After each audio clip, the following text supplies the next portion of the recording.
Here we are for Hebrews chapter 7. Glad you can join us.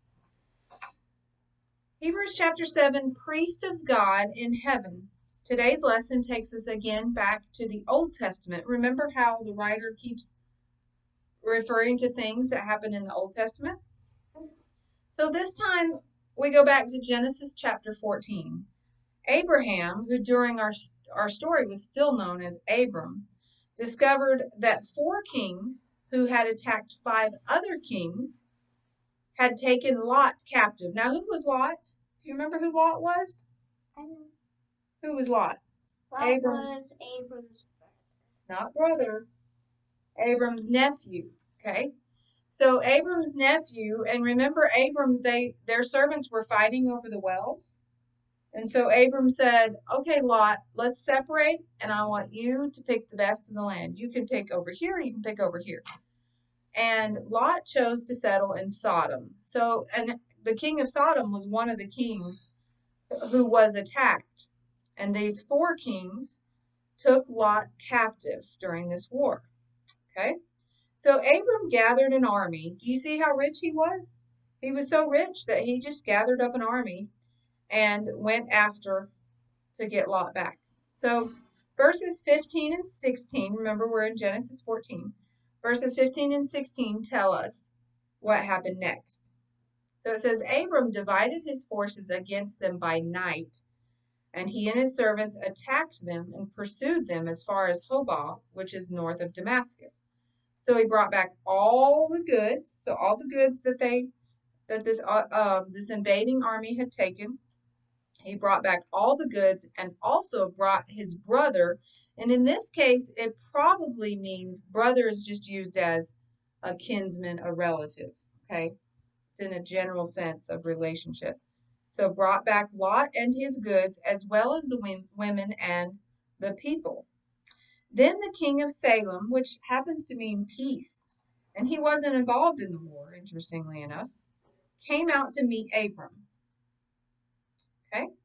This king had an interesting name, Melchizedek. The Bible says he was priest of God Most High.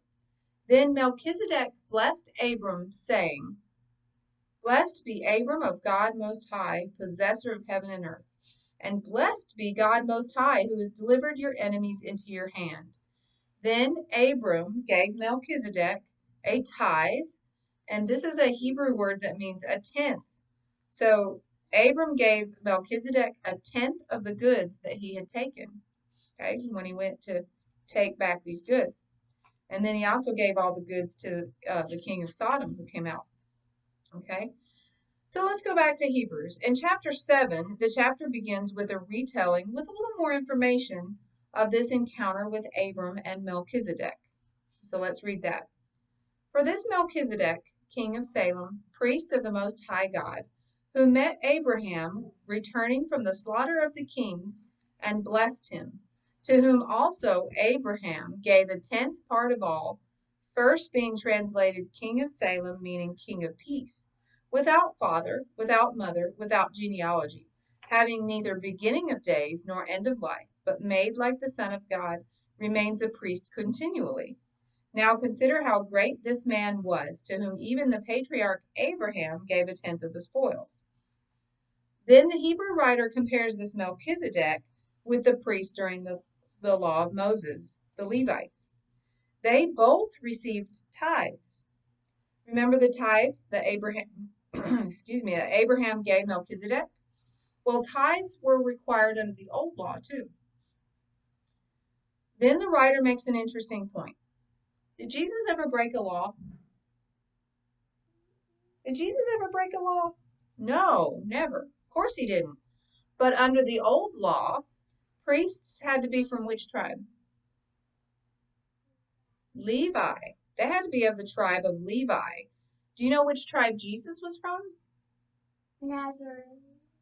He was from Nazareth, but which tribe? Judah. Judah. Now, if someone from Judah were to become a priest, especially a high priest, he would break the law. But Jesus didn't break a law. So what happened?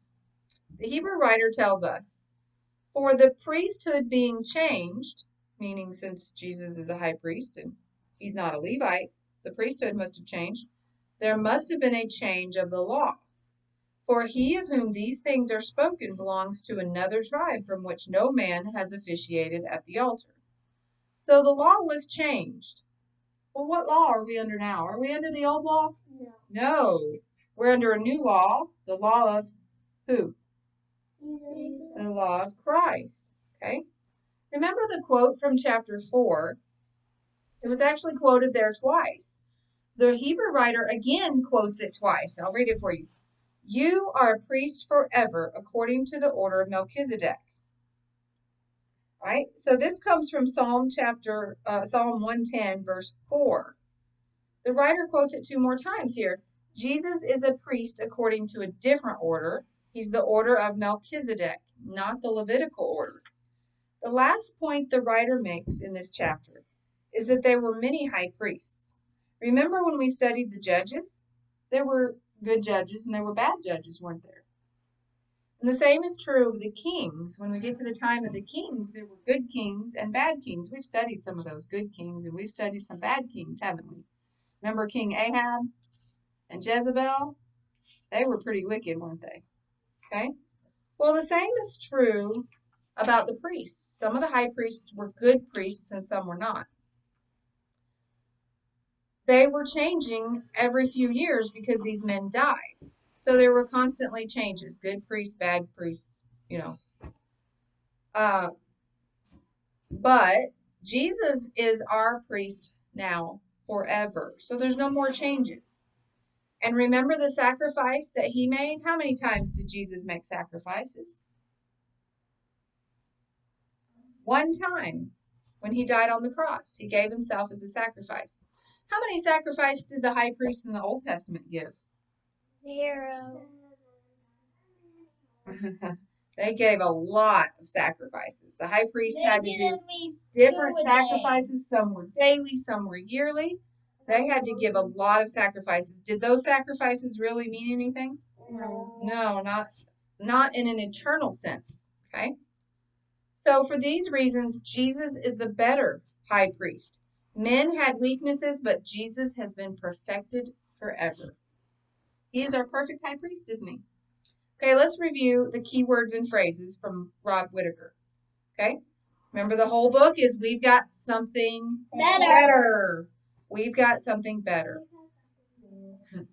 Chapter 1, no one better than the Son. No one better than the Son, and a better person. Better person. Chapter 2, don't neglect what you knew. And I also add there a better knowledge. Better knowledge. Chapter 3, faithfulness is the key. Okay, remember we talked about the Israelites because they weren't faithful to God. They didn't obey and get into the promised land, did they? Okay. And remember, better than, chapter 3 tells us Jesus is better than Moses. Okay, better than Moses. Chapter 4, the rest that he swore, and I add in there better rest. Chapter 5, our priest is forever alive, and I add better priesthood. You said that? Better priesthood. Chapter 6, it might be impossible to fix. Remember, the writer talked about the fact that if they went back into the Jewish law, it might be impossible for them to get back into the truth, okay? So it might be impossible to fix. It might be impossible to fix. And I add there a better hope. Now, chapter 7, it was a little hard to understand exactly what he meant by his little phrase for chapter 7. So I changed it to priest of God in heaven. Can y'all say that with me? Priest of God in heaven. And I also add this chapter is about a better priest, isn't it? Better priest. Okay, thank you for joining us. Next time we'll do Hebrews chapter 8. Pause it.